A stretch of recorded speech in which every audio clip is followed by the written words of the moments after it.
नमस्कार दोस्तों। इस जहां में यदि मज़दूरों का नामो निशान नहीं होता तो ना तो हवा महल होता और ताजमहल नहीं होता। जो पानी से नहाते हैं वो लिबास बदलते हैं और जो पसीने से नहाते हैं वो इतिहास बदलते हैं। कुछ इसी प्रकार के उद्गार मेरे द्वारा विगत वर्ष मुझे जब दूरदर्शन में मज़दूर दिवस के उपलक्ष्य में कॉल किया गया था तो मेरे द्वारा उद्गार इसी पसीने और मज़दूरों के नामो निशान से संबंधित व्यक्त की गई।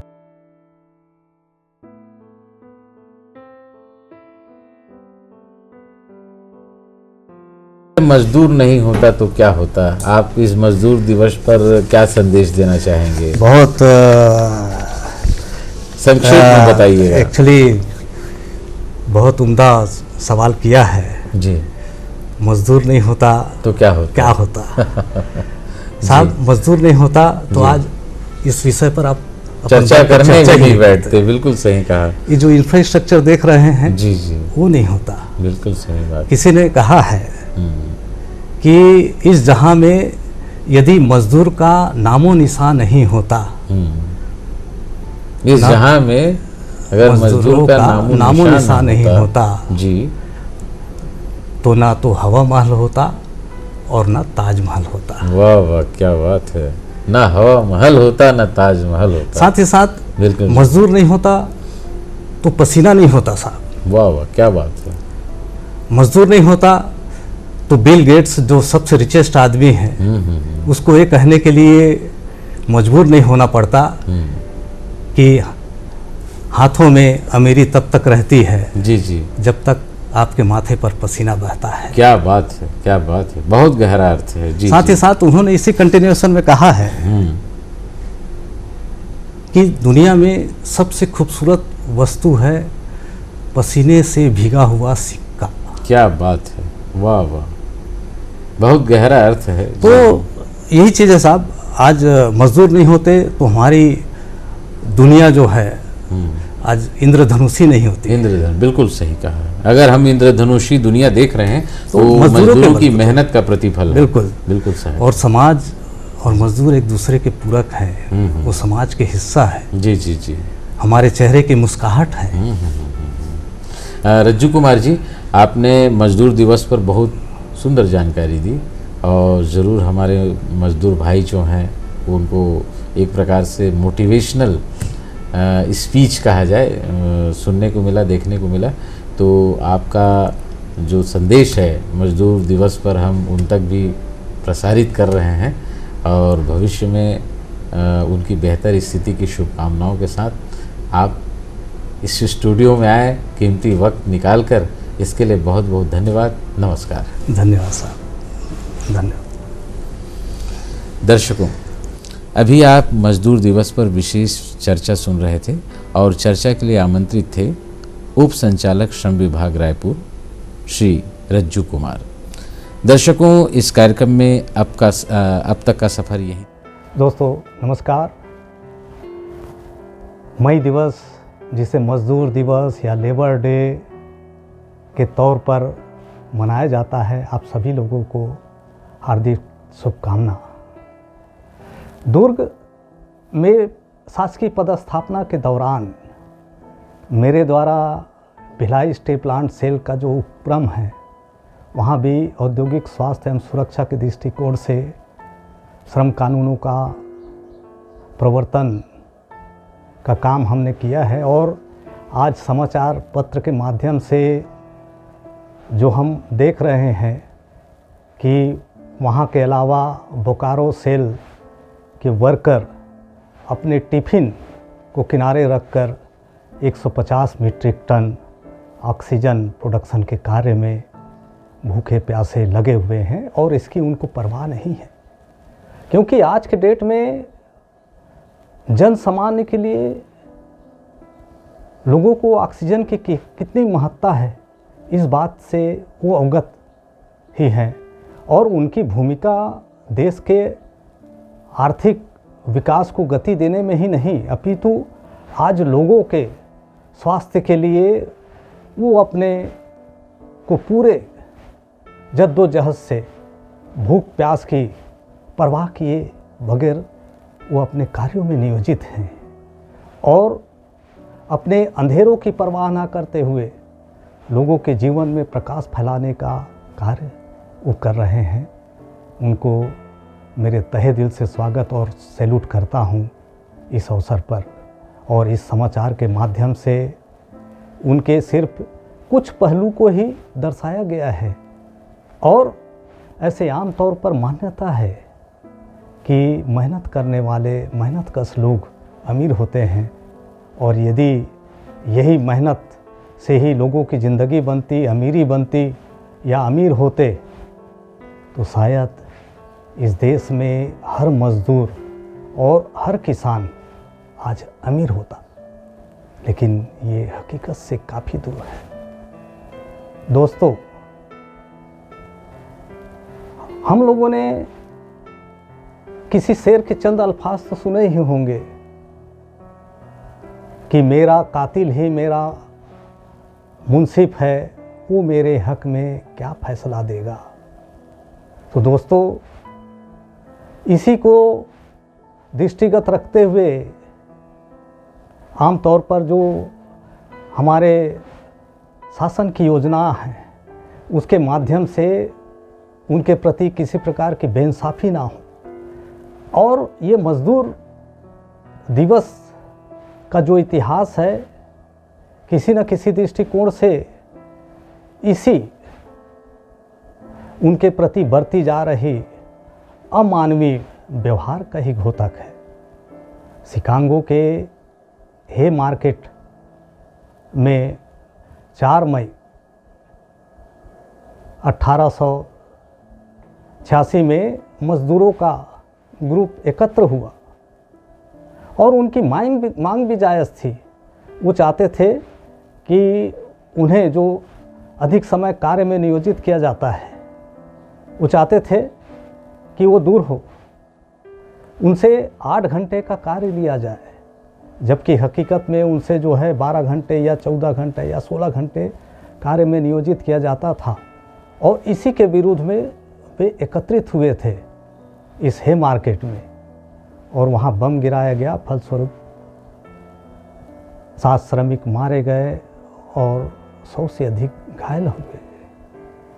और इसी आंदोलन का ही प्रतिफल रहा कि 1889 में इस 8 घंटे की कार्य अवधि को विधिक रूप प्रदान किया गया और आज हम वर्तमान समय में इसी का प्रतिफल देख रहे हैं कि कारखानों या संस्थानों में 8 घंटे का कार्य अवधि रखा गया है। इसके अलावा भारतीय परिवेश में यदि मैं चर्चा करूं तो इसे लेबर किसान सोशलिस्ट ऑफ हिंदुस्तान के बैनर तले 1923 में भी लोगों ने मजदूर दिवस या मद्रास दिवस के तौर पर इसको मनाया और आज भारत ही नहीं पूरे विश्व में 1 मई को मजदूर दिवस के तौर पर मनाया जा रहा है। हम वर्तमान समय में औद्योगिक युग में निवास नहीं कर रहे हैं, अपितु वर्तमान समय सूचना क्रांति का दौर है। और पूर्व में जैसे औद्योगिक युग में मजदूरों को महज एक खर्च के तौर पर या एक्सपेंडिचर के तौर पर माना जाता था और प्लांट एंड मशीनरी को इन्वेस्टमेंट के तौर पर, लेकिन सूचना क्रांति के इस दौर में आज उद्योगपतियों में भी कहीं न कहीं से सोच में और कानून के दायरे में काम करने के कारण ये सोच में परिवर्तन आया है। और ज्ञान के इस युग में जो मजदूर हैं अपने स्केल का इन्हांसमेंट करके ज्ञानकर्मी के तौर पर काम कर रहे हैं और उनके सोच में भी सकारात्मक परिवर्तन, जैसे मजदूरों ने अपने स्किल में इन्हांसमेंट करके अपने कार्यों की कार्य क्षमता में बढ़ोतरी की है, उसी प्रकार के उद्योगपति के सोच में भी हालांकि काफ़ी हद तक नहीं लेकिन किसी हद तक परिवर्तन आया है। और इसी सोच को मैं एक नया आयाम देना चाहता हूं कि उद्योगपति मज़दूरों के संबंध में सोचे, उनका देखभाल करे, उनकी रक्षा करे, तो मज़दूर प्रोडक्ट और प्रोडक्ट की क्वालिटी के ऊपर ध्यान देंगे और यही प्रोडक्ट या सर्विसेज या क्वालिटी ग्राहकों की तरफ ध्यान देगा। और जब ग्राहकों की तरफ ध्यान जाएगा तो ग्राहक निश्चित तौर पर उद्योगपति के तौर पर उनको जो है फ़ायदा उठाएंगे आर्थिक तौर पर। कुल मिला के एक साइक्लिक प्रोसेस है जिसमें सार ये है कि उद्यमी मज़दूरों की तरह मज़दूरों को ध्यान दे और मज़दूर प्रोडक्ट की तरफ और प्रोडक्ट ग्राहक की तरफ, और ग्राहक निश्चित तौर पर जो है जब उनको सेवाएं मिलेंगी तो आर्थिक तौर पर जो है उद्यमी को बेनिफिट होगा। और ये चैनल निरंतर तौर पर चलते रहना चाहिए। आमतौर पर एक और भी अवधारणा आती है कि सोते को सुलाए रखिए, जाग जाएगा इंसाफ मांगेगा। ऐसा नहीं है दोस्तों, आज समय बदल चुका है। मज़दूर सोएगा भी और अपने जायज़ मांगों के लिए अधिकार भी मांगेगा। मुनव्वर राना ने क्या खूब फरमाया है, सो जाते हैं फुटपाथ पर, सो जाते हैं फुटपाथ पर, मज़दूर नींद का गोली नहीं लेता, मज़दूर नींद का गोली नहीं लेता। तो दोस्तों ये तमाम चीज़ें किसी न किसी दृष्टिकोण से एक सामाजिक परिवर्तन की ओर तो इंगित करता है। और ये सामाजिक परिवर्तन का जो दौर आया है, हमें मिला है, वो बाबा साहब अम्बेडकर के संविधान के माध्यम से मिला है कि विधिक अधिकार वो लेबर को भी मिला है जो भारतीय नागरिकों को संविधान के माध्यम से मिला है। और इसी का प्रतिफल है कि एक मज़दूर का बच्चा भी आज उद्योगपति हो रहा है। धीरू भाई अंबानी का नाम आप लोगों ने तो देखा सुना जाना ही होगा। आज रिलायंस कंपनी, धीरू भाई एक पेट्रोल पंप में कार्यरत थे और आज रिलायंस कंपनी का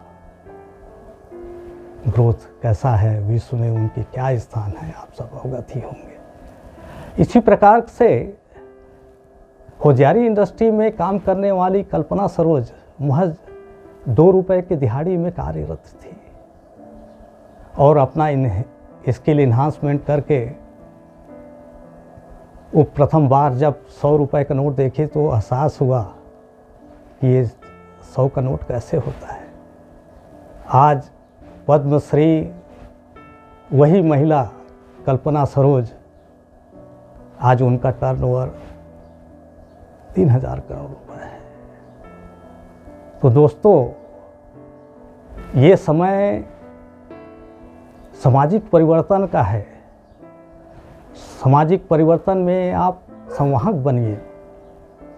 यद्यपि यह बात भी सही है कि आज मज़दूर की आबादी का महज 6% ही संगठित क्षेत्र में कार्यरत हैं और 94% असंगठित क्षेत्र में। और संगठित क्षेत्र में सरकारी योजनाएं या कानून अधिक इफेक्टिव तरीके से पालन कराया जा सकता है, बावजूद इसके असंगठित कर्मकार मंडल के माध्यम से हमारा सरकार इस दिशा में सार्थक प्रयास उठा रहा है।